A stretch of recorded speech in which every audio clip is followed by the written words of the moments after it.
You asked, I answered. From payroll dreams to coaching nightmares, it's time for an all AMA episode. Let's get uncomfortable next on Locked On Pirates.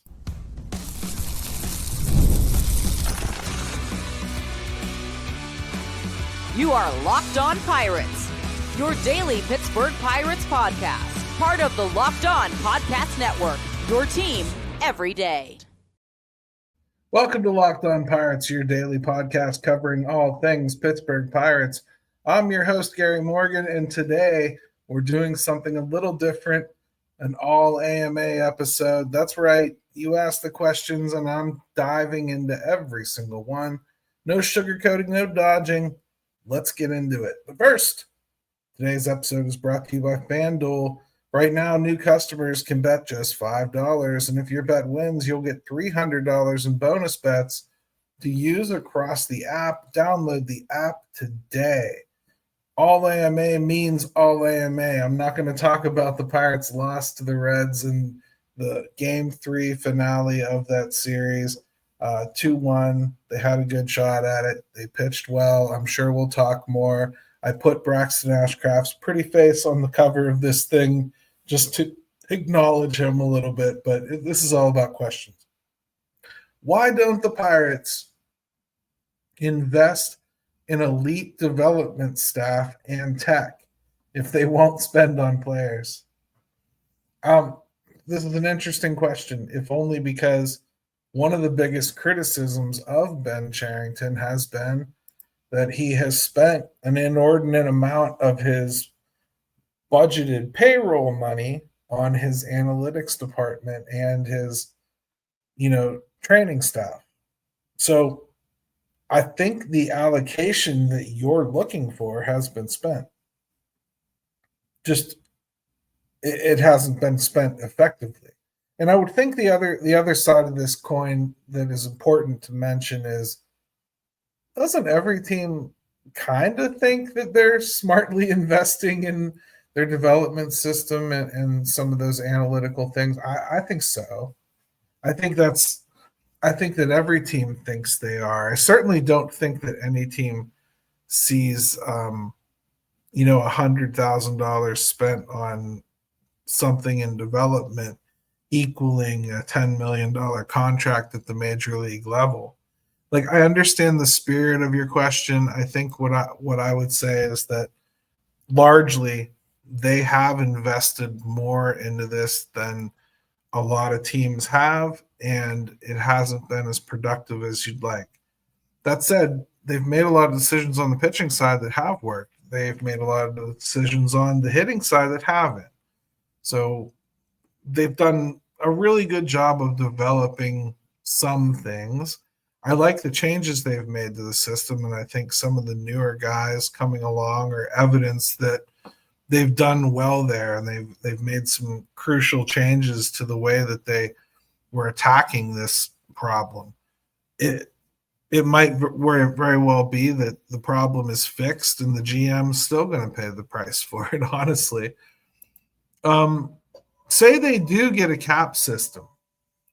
How quickly could teams like the Pirates increase payroll? Yeah, I mean, I've been avoiding talking about the fallout of a cap because step one is getting one. And if you get one, let me just say, any pain that is caused by the cap will pale in comparison to the day-to-day pain you as a Pirates fan or any other small market team that knows that their team only has so long on the sundial of competitiveness unless they magically hit on the draft again. It can happen pretty quickly. A team like the Pirates, in theory, would have probably a lot more room to get to the proverbial salary floor than some other teams. The other thing that's going to happen, I think, and you'll notice this first if there is a cap. First, there's a lot of teams that are going to be well over the cap for quite some time. They've got contracts that go out. Nothing they do here will eliminate those contracts from existence. In other words, Shohei is always going to get his $700 million. That's always going to happen. There's nothing they can do that makes that anything less than a valid contract. No more than they can take away Bobby Bonilla's money that he gets every year. Okay, that those contracts are valid. They're going to get paid out. That's all there. The big spenders will get some kind of relief, basically. They'll say, yeah, you still got to pay those contracts, but we're not going to count X percentage against the cap because it's grandfathered in. And it'll probably, if there's a cap implemented, I bet it's 10 years before you start really and truly feeling like everybody is on even playing ground. Okay. And that is if those big spenders don't start selling off some of those bigger contracts to some of the smaller teams that are now hungry like baby birds to take on salary because they've got to start increasing their payroll. Initially, I think you'll see a lot of bloated contracts for guys that probably don't deserve them. You'll see a lot of extensions of guys that might have been borderline extension candidates before. Teams that normally wouldn't sign a big money deal, well, they might sign a big money deal now just to kind of get their beaks wet on that sort of thing. It'll take Major League Baseball and executives in Major League Baseball quite some time to figure out how to operate a cap. They've never done it before. And it doesn't come natural to everybody. It's a different kind of system. But the spending aspect of it, everybody will be up to that salary floor within 2 seasons. That's a safe bet. And I only say 2 seasons because let's say that they raise the salary floor to $200 million. You can laugh about your crazy assumption that Bob Nutting wouldn't pay that. He absolutely would. But let's say that they make the salary floor $200 million. Well, the Pirates would have a considerable amount of money they'd have to spend, right? So they'd have to spend like $110 million in an offseason. They could do it. Sure, you could go out and they could be a big player for Kyle Schwarber, and they can extend Paul Skeens and give him $35 million a year if they want, and probably still go out and get another one. And I think maybe they'd come close to it. The reality is, compared to the 10 other teams that have to have a significant climb to get to that floor, I think you're going to find that the competition for those big contracts isn't quite as even as you'd like it to be quite yet. It can happen pretty quickly though. That aspect of it will. The spending of the lower teams, that'll happen within 2 seasons. It just has to. Otherwise, the whole revenue system doesn't function. The whole revenue sharing system doesn't function if that floor isn't met. And you can't be a partner with the players if that floor isn't being met, because then your pie doesn't split up the way it's supposed to. All right, so what are the worst comments you get about the Pirates? My answer to this would have been different long ago. I mean, I used to get personally insulted a lot. I do still. I don't care. You're not hurting my feelings, really. People like me are pretty comfortable in our own skin. You do this long enough, it gets difficult to actually penetrate. But I would say the worst comments I get really are the people that just tell me like that they don't care or nothing matters until, or I got a daily show to do. You're wasting your breath telling somebody that has a daily show to do a whole list of stuff I can't talk about. I'm never going to be one of those guys that has to just repeat myself. In fact, the next AMA question is in the same spirit. Why won't you talk about the elephant in the room, firing Cherington? If you're an everydayer to this show, you know I've talked about it, right? Well, I mean, that's probably one of those comments that I hate the most. Somebody that comes along, listens to one episode where I happen to not be calling for Cherington's head or really even directly talking negatively about the team, and the assumption is that I love him and I think he's the greatest, and I'm openly telling everyone they're stupid if you want to fire him. I mean, people make up narratives real quick and come at you with all the things that you've said, whether you have or not. So I've learned to really just largely not care about those, to be honest. When we come back, more AMA. Thank you guys for doing this. I really needed the mental break that is an AMA this week, and I appreciate it. Guys, you've probably heard of Viagra or Cialis. Maybe you've even tried them. But if you're looking for something beyond the usual pill, it's time to meet Rugiet Go Long. That's exactly where Rugiet Go Long comes in. It isn't just another ED pill, it's a total game changer for confidence. The effects can last up to 36 hours. That's confidence all day, all night, and even into the next day. Ready to level up your confidence in the bedroom? Head to rugiet.com and use promo code LOCKEDONMLB for 15% off your first order. That's rugiet.com, Rugiet. Promo code LOCKEDONMLB. Make sure to use our code so they know we sent you.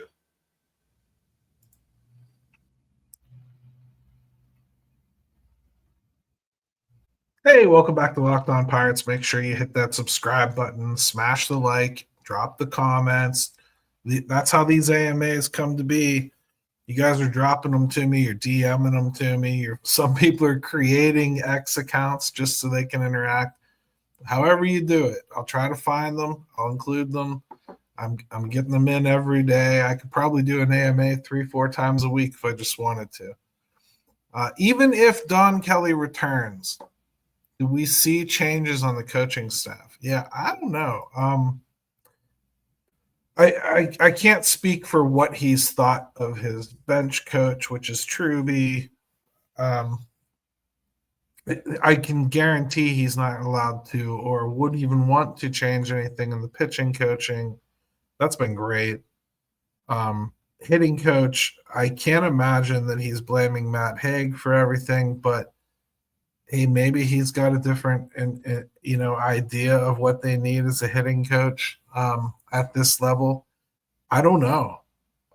I know he's friends with the two corner instructors, and you guys are frustrated with Ribello, and I'm very frustrated with the outfield instructions. So I'm kind of there on both of those guys. I don't know if there'll be changes or not. I'm pretty sure that Don Kelly will come back. I don't know if they're going to convince Gene Lamont to stick around another year. I think that might have been a hand-holding thing. And if that's the case, then I would like to see Don Kelly get another experienced bench coach, but preferably one who's coached a little bit more, in this century. And see if they can find somebody that has a little bit of winning experience at the major league level recently. Somebody that can help Don navigate what could be some pretty choppy waters. I didn't think that he did a very good job of pulling them out of tailspins this year. He did a pretty good job of keeping them rolling once they were. But once the tailspins came, he had a very hard time pulling them out of it. This is a tough one, man. Can you give your best pitch for why Ben Cherington deserves another season? Steelman it for me. Okay, but you guys aren't going to like it, and it's going to get me a lot more of those comments that I told you I didn't like from earlier. The best case for keeping Ben Cherington is to look into the minor league system and what is happening with the young hitters, and accept that he noticed there was a problem and he addressed it. And best thing you can say is that he feels like he probably should have addressed it a year earlier, maybe more. That's probably the best excuse. That, and He's not given a lot of money.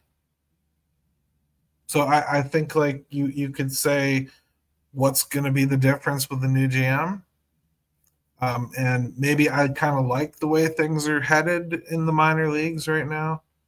Um, those are the main arguments I would go with if I was trying to convince somebody to keep Ben Cherington. I I think that's about as steely as I can get with my steel man. Who is the one Pirates player Ben traded away that they should have kept? Not because of the return, but because they really could have used him.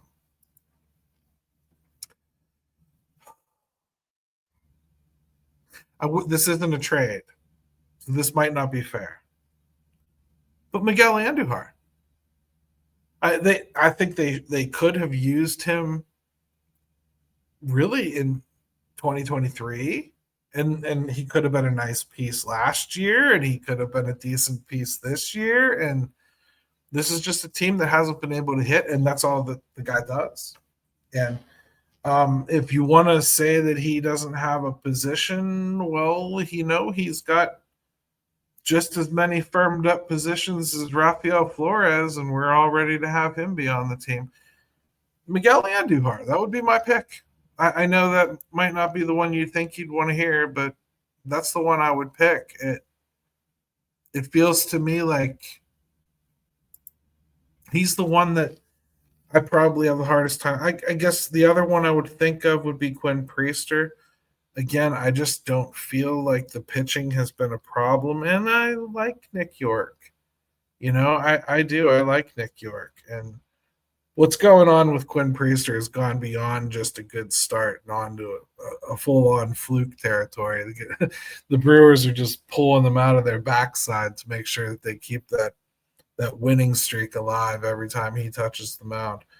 Let's see what year 2 does with them. I'm never going to argue that they absolutely should have traded Quinn Priester, but I didn't think he was all that far away here. I actually thought it was a fair value for value trade for Nick York, and I like Nick York again. So I'm not to the point where I feel like I hate that. Man, a lot of you hated the Luis Ortiz trade earlier for Spencer Horwitz. I'm not sure, even before the gambling, how you could feel that way now. I think there's been enough there. Even Jose Quintana, I love Johan Oviedo. I think that was a decent deal there. I definitely regretted moving on from him, though. He was good. I might have said Joe Musgrove, but Joe Musgrove just can't stay healthy. Jameson Taillon, when they traded him, let's be real, he wouldn't have been here another year or two anyway. Yeah, I don't regret trading Adam Frazier either of the 2 times that they did it. I don't regret getting rid of IKF. I don't regret. Yeah, Miguel Andujar is kind of where I keep coming back to. Maybe Quinn Priester. Maybe. Those 2 are probably the ones I'd have to go with. Yeah. Who else could it possibly be, really? That in and of itself is kind of sad. You kind of got me thinking about a whole other side of this thing now. Like, you kind of would hope like that he really has screwed up some trades. Like, there's some things they never should have moved this guy. Honorable mention for Jacob Stallings. And here's why.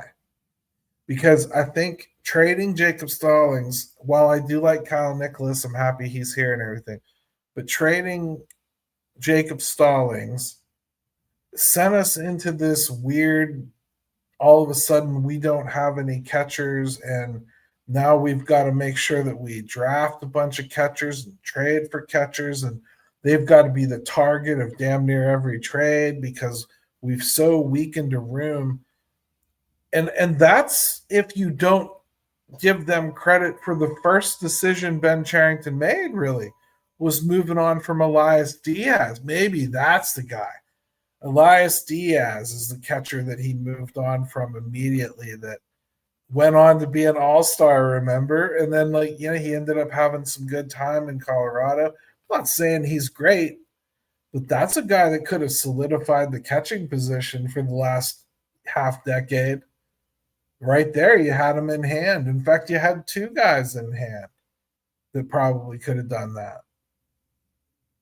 Yeah, I probably talked to myself. That was a great question, honestly, because that really, really got me thinking. Boy, it's either Miguel Andujar, which was really a waiver thing. No, I've talked myself out of it completely. I'm all the way back to Elias Diaz. That's where I go. I want to hear your thoughts on that one. How would you guys answer that? Which player did they let go of or move on from that they never should have during Ben Cherington's stay here? Interesting question. You guys bring the noise every once in a while. Let's take another quick break, come back and hammer the rest of the AMA.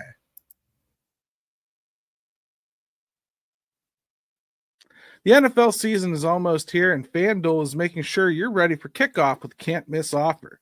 Right now, new customers can bet just $5, and if your bet wins, you'll get $300 in bonus bets to use across the app. Money, money, money, everybody. It makes every game more exciting, whether you're watching your team or just keeping an eye on your fantasy lineup. So are you ready to play?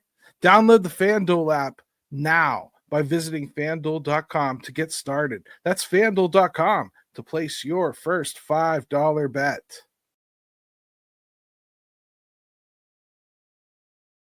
Hey, welcome back to Locked On Pirates. Thank you guys for bearing with me all week, too, while I've been on the road. Running out of steam for sure here on a Friday. But two league questions here that I think were pretty interesting. What is the best rivalry in baseball right now? Conventional wisdom. Doesn't everybody go to the Red Sox and the Yankees, right? That seems to be the go-to. I'll tell you what. I try to go to rivalry games when I visit other ballparks. I know some people like to visit other ballparks and see their team play. I'll do that too. But sometimes I like to go and see their biggest rivalry in the ballpark. So I have a couple times now seen the Dodgers and the Giants play. And I saw it once in LA and once in San Francisco. Very, very cool. The fans truly freaking hate each other. I mean, like, they legitimately yell at each other during play. It's so funny because, like, the people in San Francisco, I've been to several games in San Francisco. They're pretty laid back. They really are. They'll cheer for other teams' players if they do something cool. Not the Dodgers. Boy, they hate the Dodgers. They hate the Dodgers fans and vice versa. I mean, like, geez, I was at a game, a Giants game, and there was a game that a longtime Dodger played for another team. I think it was Turner, played for another team and was in town. And every time he came up to bat, there was 28,000 people booing him. I mean, that's a heated rivalry, whether you really know it or not. One that's been picking up a little bit is Seattle and Houston. It's a little too one-sided to be a true good rivalry. It could change this year if the Mariners are able to beat them out for the playoffs. Then I think that rivalry kind of takes a little bit of a jump. Hard not to go with Cleveland and Detroit right now this year. This has been a terrific race down the stretch. In years past, I might have gone Phils and Braves. The Mets just can't seem to hold a rivalry with anyone. If you were asking because you thought I might have a Pirates one, I don't. I just don't think they have a true rivalry right now. you can't be bad for as many years as the Pirates have been out of the last 40 and have any true rivalries. If you do, there's silly rivalries with teams of similar size who stink just as bad traditionally as you have. So I have a real hard time with going that route. Those would be my top ones, though. I guess you could argue that LA and San Diego, at least as far as like results, has probably been a better rivalry. But long term, just true seething dislike, I'm going Dodgers and Giants for me. That's probably my pick for the best rivalry in the game right now. What does the rest of the NL Central look like going in the next year? Yeah, the Cubs are offensively talented, and their pitching really took a big jump. Uh, they probably need to fortify their pitching a little bit. I don't believe they can count on Matthew Boyd to come back and do what Matthew Boyd did this year. It was freakish. He's never done anything like it, and I'm not 100% sure if it's even sustainable. He really pooped out as the season went on. They've got some good young pitching. They've got some good young hitters close to the league. Cassie, maybe Alcantara. I mean, Pico Armstrong is going to be good for a while. You could see Ian Happ maybe working his way out of the Cubs' plans or at least onto the bench. I think the Cubs are probably going to be pretty good next year still. They may lose Kyle Tucker, but if it makes any sense, I actually think they might have enough offense to absorb it. I think the Cubs are in a good spot. The Brewers, well, if I went into this year wondering if they had enough, I go in the next year wondering if they have enough. I still wonder about the star power. The pitching staff is still, it's coming along, but you're going to be asking an awful lot out of guys like Jake Mazeroski next year. You're going to be asking them to pick up a pretty heavy load and carry it. I don't know if they'll go out and sign a veteran pitcher or they'll trade for one. The Brewers have been pretty shrewd. I certainly wouldn't count them out. I personally don't think they have enough to get through the playoffs, though. I think you need more star power and more stud pitching than they have to get through this race. But no discounting what they've done this regular season for sure. They've been incredible. So,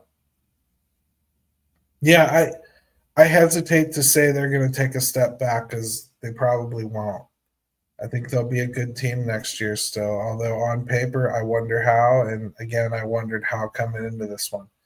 The Reds probably need to just mature a little bit more. I would expect, much like the Pirates, they expect a lot of the guys that didn't hit so great this year to come back next year and hit a little better. And they've got some young pitching that's really, really exciting. Aside from the Pirates, they probably have the makings of the strongest rotation in the division. And I think they have the same questions as the Pirates. Are these hitting prospects really going to hit? And if not, are we going to spend enough to make it matter? I think they're so similar, it's kind of frightening.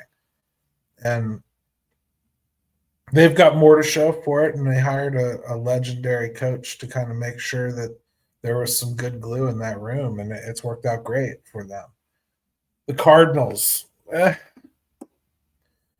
Cardinals build isn't really going anywhere. I mean, they've got a couple players that are interesting. I don't think they have anywhere near enough pitching coming. They're going to probably have to invest very heavily in pitching if they want to have any kind of a chance at being relevant next year. And let's be real, they need hitting. They need offense. I think Nolan Arenado is probably going to get strong-armed into accepting a trade this year, if only because the Cardinals really, really want to move on there. And if he doesn't, then that's a whole new situation that they'll have to deal with there. And it's a spot that they can't really fill, but they'd kind of like to. And, it maybe blocks up some of the works for them. I personally think out of every team in the division, the one I'd like to be the least is the Cardinals. I think they have the most needs, and while they have spent obviously more than the Pirates throughout the years, they don't spend enough to deal with this. And then the Pirates, we've talked about several times that I think they're right where the Reds are. Tremendous pitching capability, need the hitters that we have to grow internally more, need to go out and pay some competent hitters to come in and make it even better. I think that's where they all are. Thank you for sending in your questions, even the ones that made me sweat a little bit. The Pirates are a complicated team in a complicated market, and your passion is what keeps this show going. So keep the questions coming, and let's keep pushing for better baseball in Pittsburgh. Let's go, Bucks.